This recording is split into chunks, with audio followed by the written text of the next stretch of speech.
Olá pessoas, esse é outro vídeo meu aqui na internet e no vídeo de hoje então vamos continuar falando um pouquinho sobre a história da literatura brasileira. Como em todos os vídeos em que eu falo de coisas um pouquinho mais técnicas, digamos assim, eu vou começar este vídeo por um lembrete. Isto não é uma aula. Se você está procurando aula sobre, sei lá, o período barroco, como é o título como indica o título desse vídeo aqui, você está no lugar errado. Aqui a gente não tem aulas, aqui a gente simplesmente tem uma conversa um pouco mais orientada do ponto de vista teórico. Bom, essa é a primeira coisa. A segunda coisa que eu tenho para dizer é, me desculpem, por quê? Porque eu me esqueci que eu iria me utilizar, ou melhor dizendo, não é que eu esqueci, porque só depois eu me lembrei que eu tinha aqui, dentre os meus livros, esse livro aqui do Carpo, que é o Barroco e o Classicismo, que faz parte daquela história da literatura ocidental. Então, o que acontece? Eu li aqui, eu não li tudo, fiquem tranquilos, mas enfim, eu li aqui alguns capítulos ao longo dessa semana para poder fazer esse vídeo, então me desculpem por não ter nos avisado antes, mas enfim, de modo que eu acho que esse foi o único livro assim que vai entrar de uma maneira que entrou de uma maneira um pouco mais precipitado. Os outros eu já tenho mais ou menos uma ideia de qual vai ser em qual vídeo. Enfim, de qualquer modo, sempre que eu for usar agora, eu vou avisar aqui em vídeo para vocês. Olha, semana que vem vamos usar tal livro, certo? Enfim.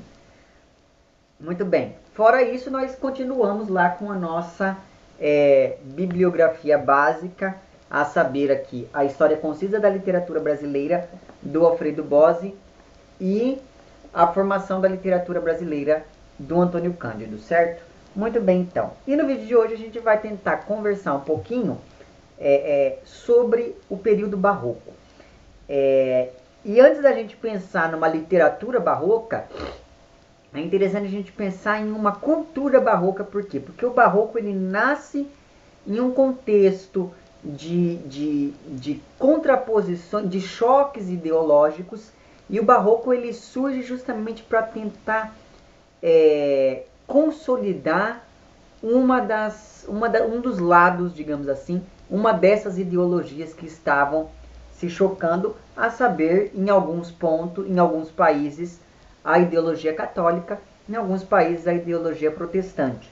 Mas, de qualquer modo, ainda assim, mesmo tendo essas discrepâncias entre um barroco católico e um barroco protestante, é interessante a gente perceber que o barroco ele vai se contrapor a um crescente cientificismo, a um crescente racionalismo que estava em voga na Europa. Enfim, agora eu não sei nem onde eu coloco esse monte de livro, porque está tudo ocupado. Eu já sei, vou colocar aqui mesmo. Enfim, então, mas antes de entender um pouco da escola literária que a gente conhece como barroco, é interessante a gente entender ela em sua origem, ou seja, como que ela se consolida, como ela se constitui e se consolida na Europa, e depois a gente tenta no próximo vídeo observar ela em suas manifestações aqui no Brasil, certo? Então é meio que um lugar comum a gente pensar o barroco como um período literário, um período cultural que se estende do início do século XVII até meados do século XVIII. E é interessante perceber que o barroco brasileiro ele vai nascer junto do barroco espanhol. E eu vou tentar explicar o porquê disso aqui nesse vídeo. Mas é muito interessante a gente perceber que a principal influência que os poetas barrocos brasileiros vão sofrer advém da cultura e da literatura espanhola. Então a gente pode pensar nesses termos históricos, que é claro não passam de uma convenção. A coisa não é tão simples assim. Por exemplo, a partir de agora todo mundo escreve barroco e depois de uma determinada data ninguém mais escreve barroco. Não, a gente sabe que existe aí uma certa homogeneidade, né, nas produções literárias, mas a gente tem que perceber o seguinte, que os principais marcos para a cultura barroca no Brasil são a publicação lá do Prosopopeia do Bento Teixeira em 1601, como o marco inicial, e em 1768 um livrinho chamado Obras Poéticas do Cláudio Manuel da Costa, que vai marcar ali o fim do Barroco e o início do Arcadismo. Então é muito interessante perceber que, apesar de ser talvez um dos movimentos literários com maior força, o Barroco não tinha esse nome quando de suas produções ali. O termo Barroco ele só vai aparecer lá no século XIX, associado a esse período literário, a essa escola literária. E o termo Barroco ele nasce com uma carga extremamente, com um sentido extremamente pejorativo. Barroco significa pérola irregular. Então perceba que logo de início a gente tem, logo na nomenclatura, a gente tem vinculada à escola barroca essa ideia de algo irregular, e a gente vai tentar entender, através de um contexto histórico, por que esse sentido é atribuído a esse período literário. Bom, é interessante a gente perceber que no finalzinho do século XVI, início do século XVII, uma coisa bem interessante acontece, que é a tal da reforma protestante. O que os protestantes propunham que ia contra o ideal católico? O que eles propunham era basicamente a retirada de um intermediário entre o indivíduo e a divindade. Então a pessoa não precisava, teoricamente, de um padre para poder intervir nos seus pedidos a Deus. O que isso acarreta? Ora, uma vez que o indivíduo agora pode se aproximar de Deus, ele deve buscar meios de fazer isso. E, teoricamente, o meio mais eficaz de você se aproximar de Deus é através da Bíblia. A Bíblia é um livro escrito. Qual que é o problema? O problema é que nessa época as pessoas não sabiam ler. Então a gente percebe que, junto da reforma protestante, há uma crescente valorização da leitura da Bíblia. Basta você pensar lá que o Lutero, quando ele traduz a Bíblia do latim para o alemão, ele começa ali a disseminar essa palavra e acaba então chamando a população da Alemanha, claro, não toda a população, mas sobretudo a elite no primeiro momento, a aristocracia no primeiro momento, para que essa aristocracia possa então de fato aprender a ler. Muito bem, então perceba que junto da reforma protestante há um dado fundamental, que é o dado da crescente alfabetização, e com essa alfabetização há um crescente desenvolvimento nos países em que o protestantismo pode ser sentido com um impacto maior. Muito bem, esse desenvolvimento é causado tanto pela alta do índice de alfabetização por um lado, mas também pelo crescente boom científico que nós estávamos observando nessa época ali, com todos aqueles gênios da ciência trabalhando e aquela coisa toda. Então, perceba que a intervenção da reforma protestante na sociedade é que acabou gerando aí essa crescente alfabetização, que acabou gerando a consolidação, acabou ajudando na consolidação de um pensamento racionalista, assim, técnico, científico. Muito bem, com o boom científico acontece uma coisa que não é tão legal assim para a igreja, que é o seguinte: com o boom científico, o homem passa então a explicar racionalmente a natureza, né? A ciência, grosso modo, a gente pode entender a ciência como a explicação racional da natureza.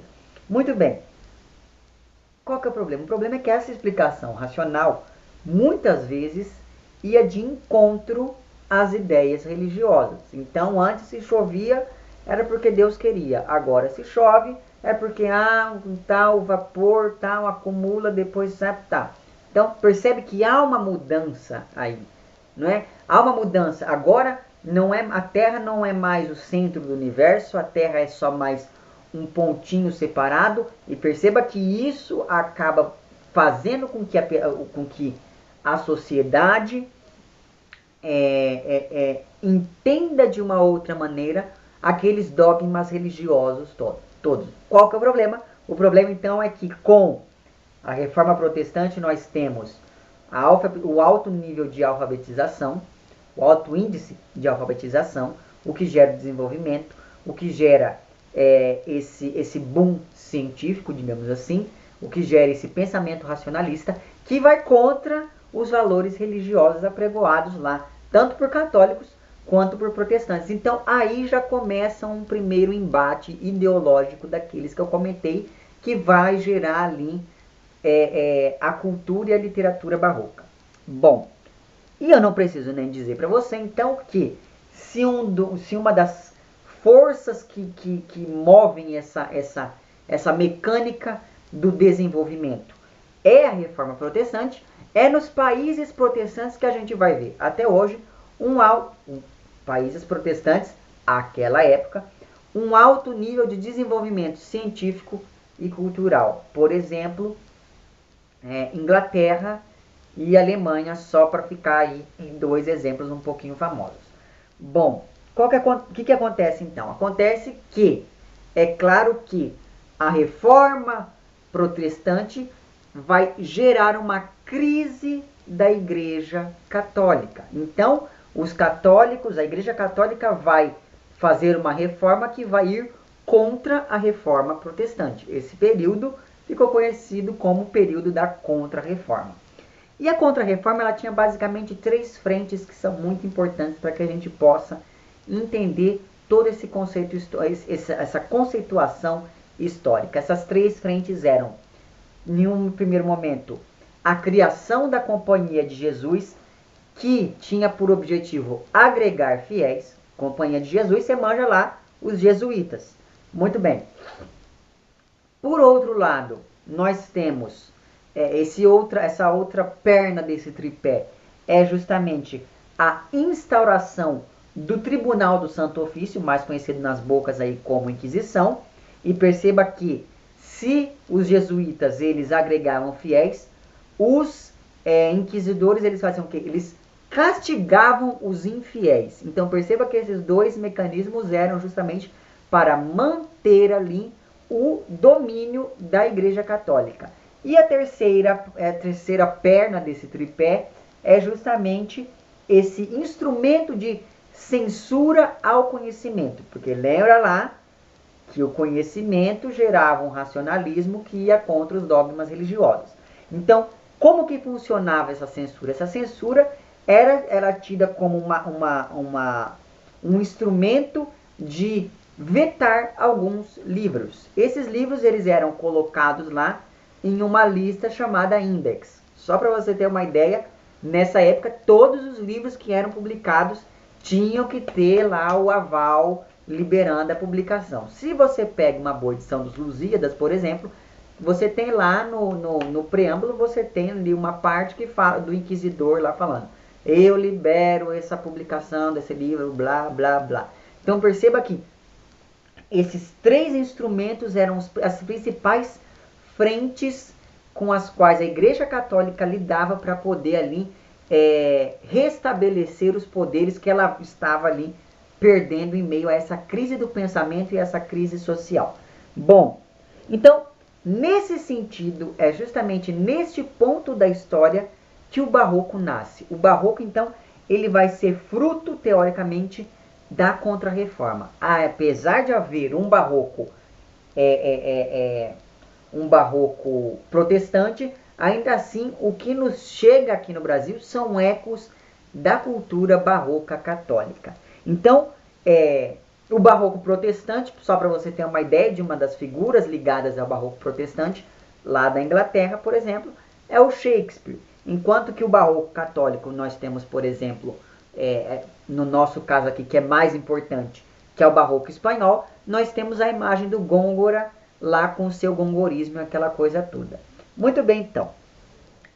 Por outro lado, além de todas essas questões, nós temos então ali um período de gestação, um período de formação dos estados, dos chamados estados modernos. Então, esse período de formação dos estados modernos, de consolidação desses estados modernos, vai ali coincidir então com um período de crescimento do capitalismo comercial. Então, nós temos dois dados importantes. Por um lado, nós temos esse primeiro choque ideológico, que é causado pelo eixo da universidade, que é ligada ao saber, né? E é bem interessante porque, lembra lá, se as pessoas estão tendo um pensamento racional, elas tinham, a universidade era aquele lugar que dava a ideia de um pensamento universal. É por isso, por exemplo, que se você pega figuras como o Da Vinci, aquele pessoal todo, eles geralmente eram matemáticos, físicos, botânicos, isso, aquilo outro. Por quê? Porque ainda não havia uma separação dessa ideia de que existe a área do conhecimento de exatas, a área do conhecimento de biológicas e a área do conhecimento de humanas. Todos esses conhecimentos estavam agregados ali em um único saber que era transmitido pela universidade.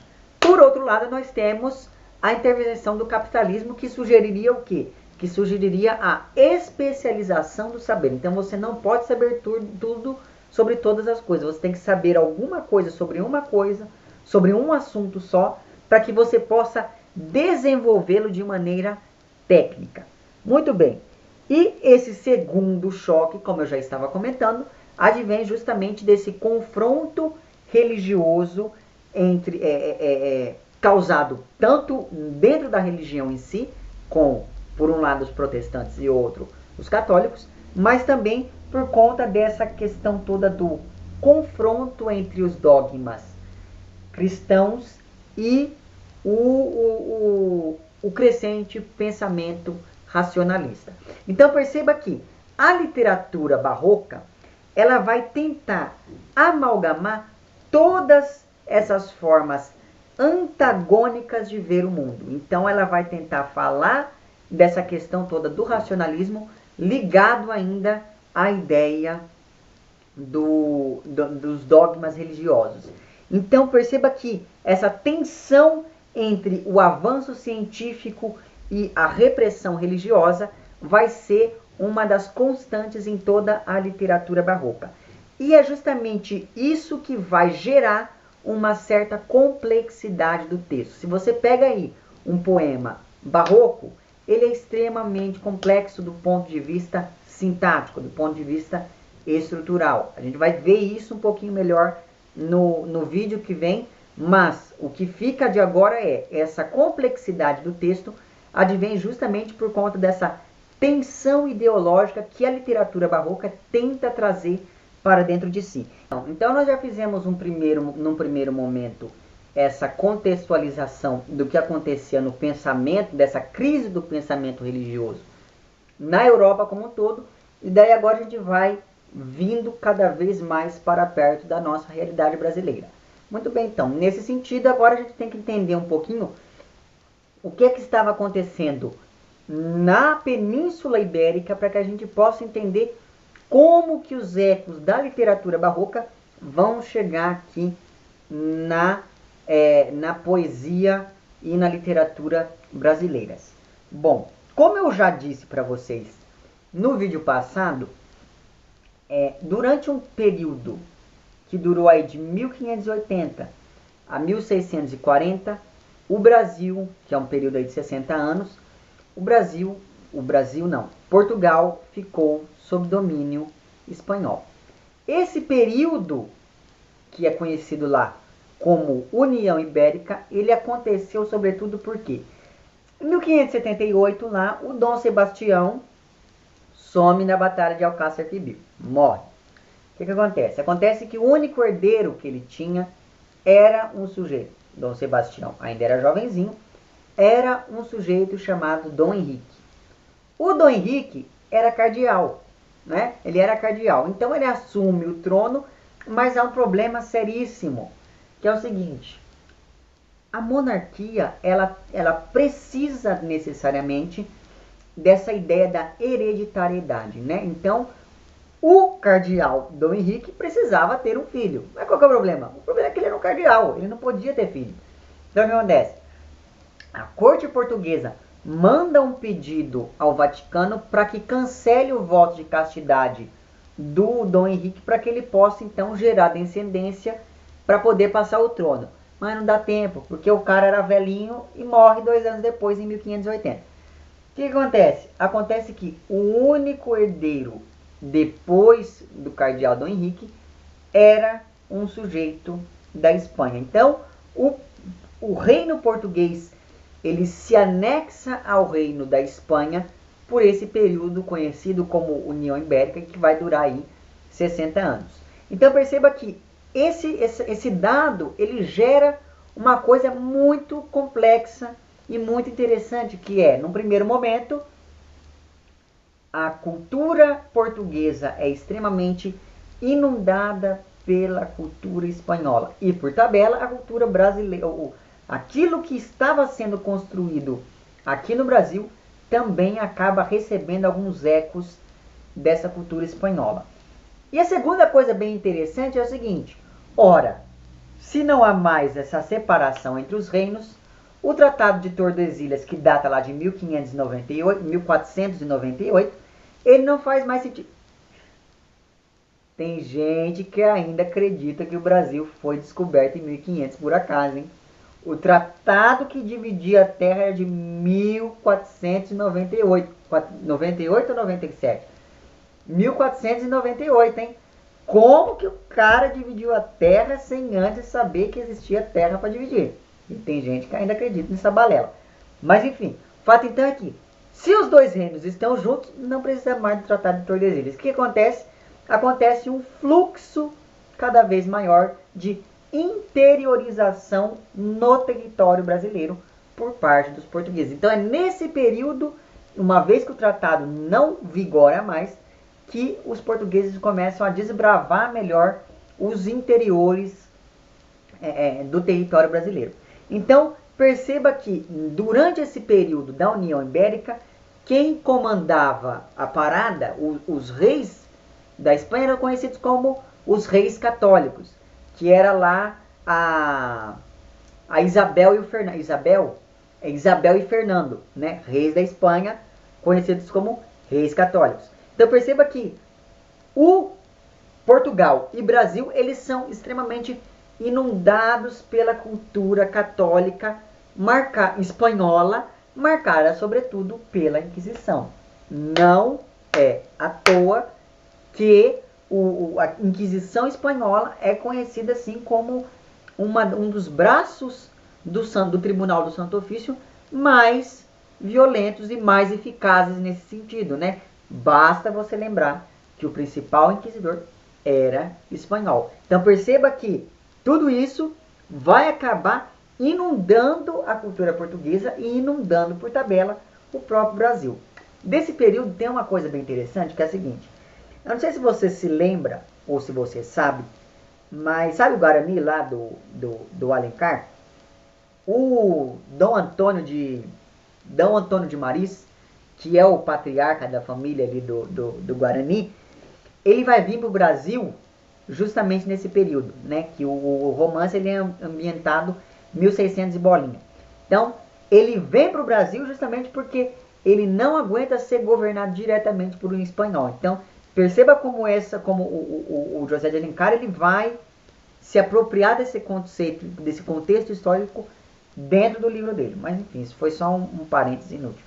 Mas tudo bem. Então, perceba que a Inquisição, então, ela vai propor basicamente o quê? Ela vai propor a radicalização da perseguição aos fiéis. Quem são esses não fiéis? Pagãos, protestantes e judeus. Qual que é o problema? O problema é que os judeus portugueses, eles haviam investido muito dinheiro no processo de colonização do Brasil.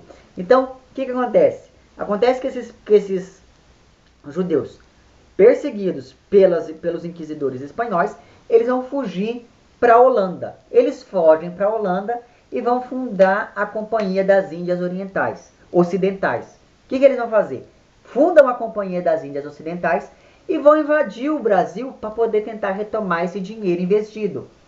Eles vão tentar primeiro invadir Salvador, são rechaçados, sobem, ficam lá no Recife por cerca de 25 anos e depois lá é que eles são então expulsos do território brasileiro e eles vão se dividir em 2 grupos.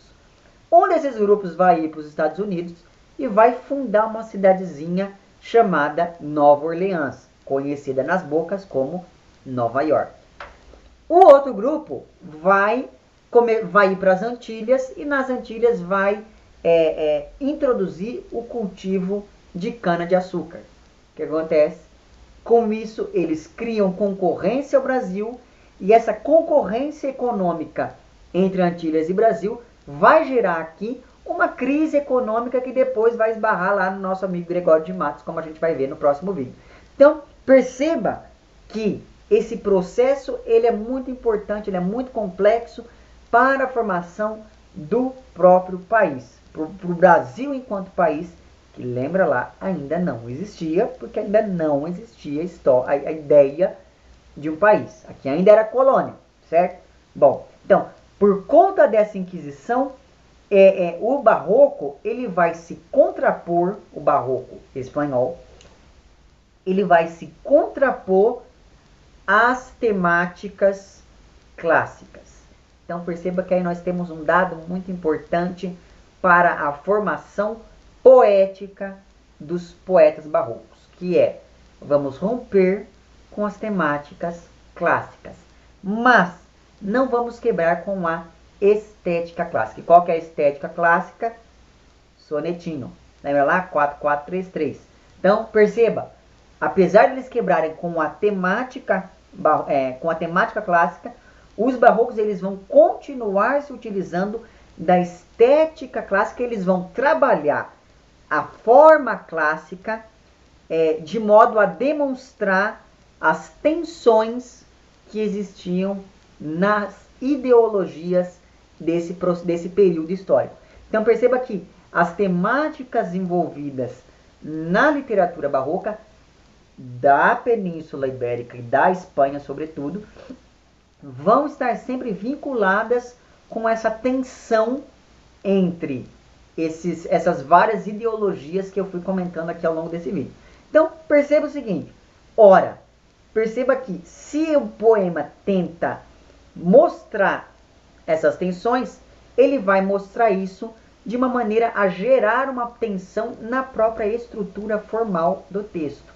E é justamente nisso que recai aquela ideia de que o poema barroco é um poema extremamente complexo, porque ele é cheio de inversões sintáticas e aquela coisa toda. Então perceba que tudo isso acaba refletindo na própria maneira com que o poeta vai criar a sua literatura. Então perceba que, como eu venho dizendo aqui para vocês, o barroco brasileiro ele vai ter uma forte relação com a cultura barroca espanhola. Então, o que nos interessa aqui nesse vídeo não é pegar o barroco como um movimento literário universal, mas sim apenas um recorte do barroco, que é justamente o barroco católico espanhol da Península Ibérica. Claro, se é espanhol não podia ser de outro lugar. Enfim, então, na Península Ibérica, o barroco ele vai se dividir basicamente em 2 tendências. Por um lado, nós temos o cultismo, que também é conhecido nas bocas aí como gongorismo. Gongorismo, lembra lá do nosso amigo Gôngora.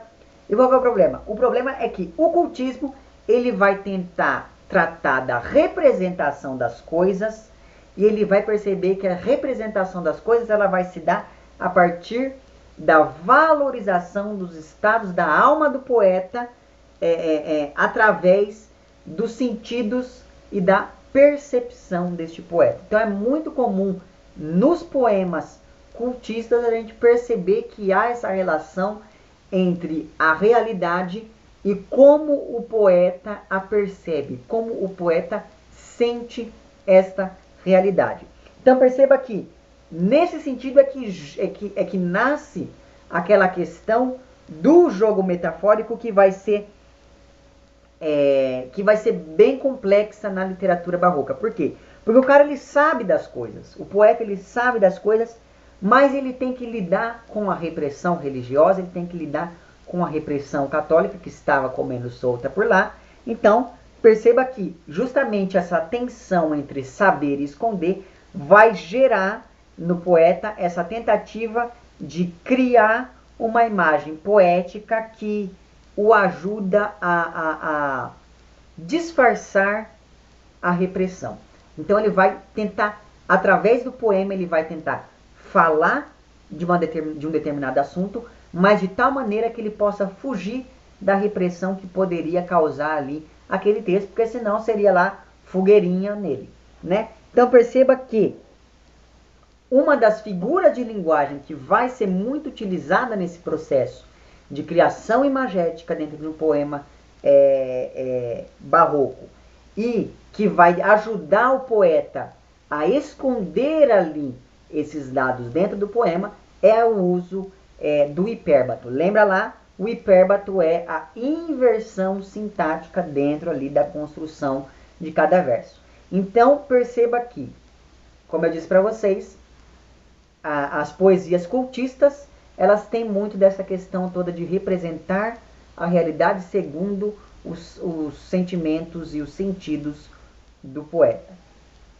Qual que é o problema? O problema é que isso vai gerar, em um certo sentido, uma poesia extremamente descritiva. Então, uma poesia descritiva, uma poesia que se usa muito dos hipérbatos, que se usa muito da metáfora e que pode ser entendida como literatura ornamental. Por que ornamental? Porque ela se relaciona muito com a forma, com o ornamento poético e não só com o conteúdo daquela poesia.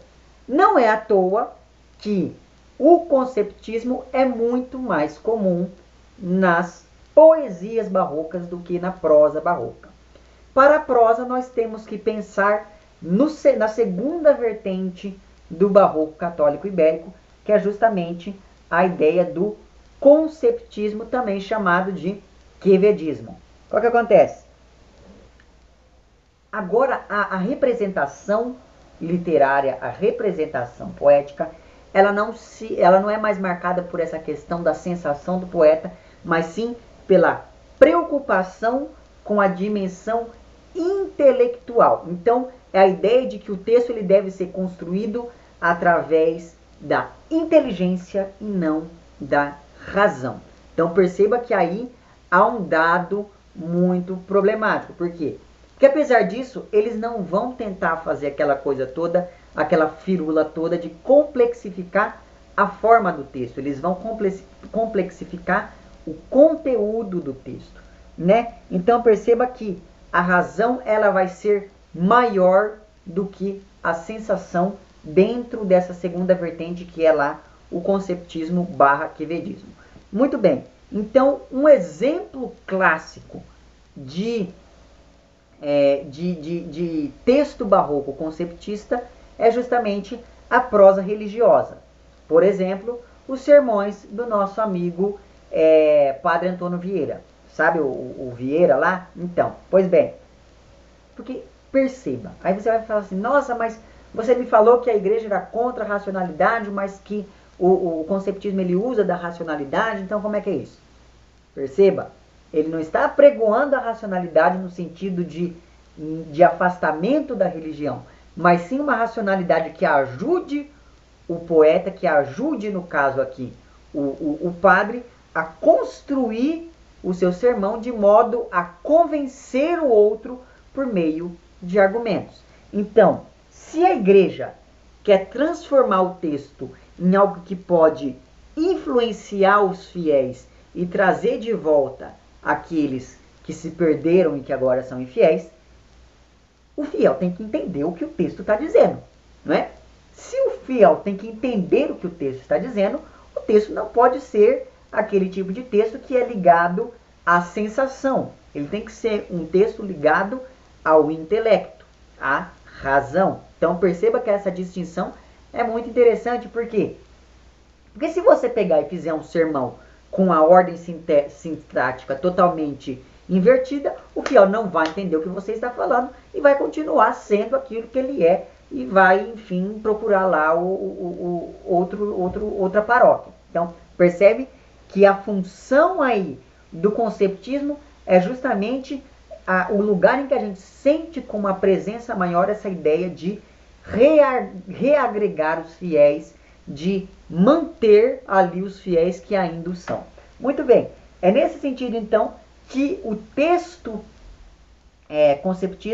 conceptista é um texto totalmente racional e lógico, com uma organização. Quando eu digo totalmente racional, é do sentido estrutural. É um texto cuja estrutura é totalmente organizada, racional e lógica.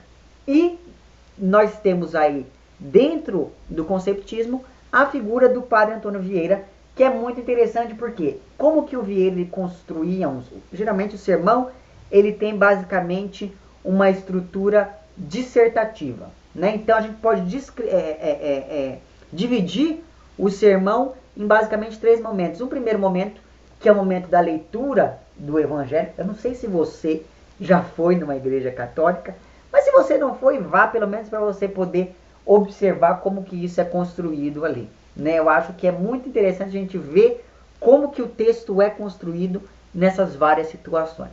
Mas enfim, então nós temos ali no primeiro momento a leitura do Evangelho. No segundo momento nós temos então o desenvolvimento de algum raciocínio argumentativo por meio da utilização de algum trecho, de algum elemento dessa leitura. Então o cara vai lá, lê, depois da leitura o padre vai e vai tentar organizar um pensamento ali de modo a convencer os seus ouvintes de que aquilo é uma palavra correta para a aplicação no cotidiano, para a aplicação na vida. E o terceiro momento é justamente o momento em que ele vai finalizar essa argumentação e dar prosseguimento ali às outras partes de uma missa. Ora, perceba que um texto religioso, perceba que um sermão nesse sentido, ele tem uma estrutura que lembra bastante uma estrutura argumentativa, sabe assim, da retórica. Por quê? Porque para os retóricos existem basicamente 3 momentos num discurso, né? O primeiro momento, que é aquele momento chamado de exórdio, que é a proposição, né, de uma determinada problemática. Depois, a narração ou a argumentação relacionada a esse exórdio. E, por fim, uma peroração em que o interlocutor vai ali fechar o seu raciocínio. Muito bem. Então, perceba que os sermões do Vieira, eles eram construídos dessa maneira, né? Eles eram construídos de modo a convencer o ouvinte de que aquela era uma palavra correta, e ele buscava convencer esse ouvinte não apenas por meio da fé, mas sim por meio da razão. Então perceba que é muito interessante você pegar os sermões do Vieira. Eu vou pegar o livro aqui, espera um pouquinho.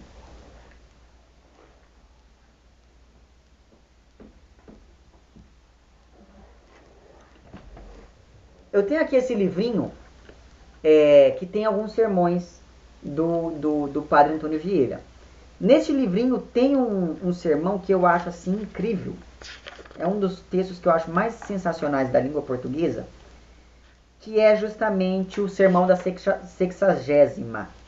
Nesta minha edição aqui, ele começa na página 86. Se você tiver este livrinho aí na sua casa, eu recomendo a leitura. Caso você não tenha, eu vou procurar o Sermão da 60ª e vou colocar lá embaixo para que você possa lê-lo. Como que funciona o Sermão da 60ª? É um sermão em que o Vieira fala da arte de fazer sermões. Então, ele vai se dirigir a outros padres de modo a convencê-los que existe uma maneira mais correta de fazer o sermão. Então, assim, é um raciocínio brilhante. E eu acho que esse sermão é um sermão que representa muito bem o que é o conceptismo. Então, eu vou deixar ele linkado lá embaixo para que você possa ler, para que você possa entender como que essas características do conceptismo aparecem no texto. Se eu encontrar também algum texto do Gôngora, que é lá o sujeito do cultismo, eu vou deixar linkado lá embaixo também para que você possa ver a diferença entre um texto e outro. Claro que o Vieira, não é à toa que o Fernando Pessoa, é o Fernando Pessoa? Que o Fernando Pessoa vai dizer que o Vieira, ele é o imperador da língua portuguesa. Porque o que o cara fazia nos sermões dele não está escrito. Só para você ter uma ideia, tem uma época em que o Vieira ele foi processado pela Inquisição. Eu não sei porque eu estou falando disso, mas eu gosto dessa história. Ele foi processado pela Inquisição. O que acontece? Acontece que ele ficou preso lá em Coimbra um tempo e tal. Quando ele foi para julgamento, ele pediu para ele se autodefender diante do Papa. Então ele foi até lá, o Papa tal, e se autodefendeu. E a coisa foi tão bem feita que o Papa transformou ele em secretário por um tempo lá. Então, perceba o poder argumentativo do cara. E é justamente esse poder argumentativo que é uma das marcas principais do texto conceptista do barroco católico ibérico. Bom, então, enfim, fecha esse parênteses inútil. Mas o fato, então, é o seguinte. Perceba que todas essas linhas ideológicas que eu comentei nesse vídeo vão estar ali em choque. É justamente esse choque que vai levar o poeta a ocultar alguns dados dentro do poema. Como que ele faz isso?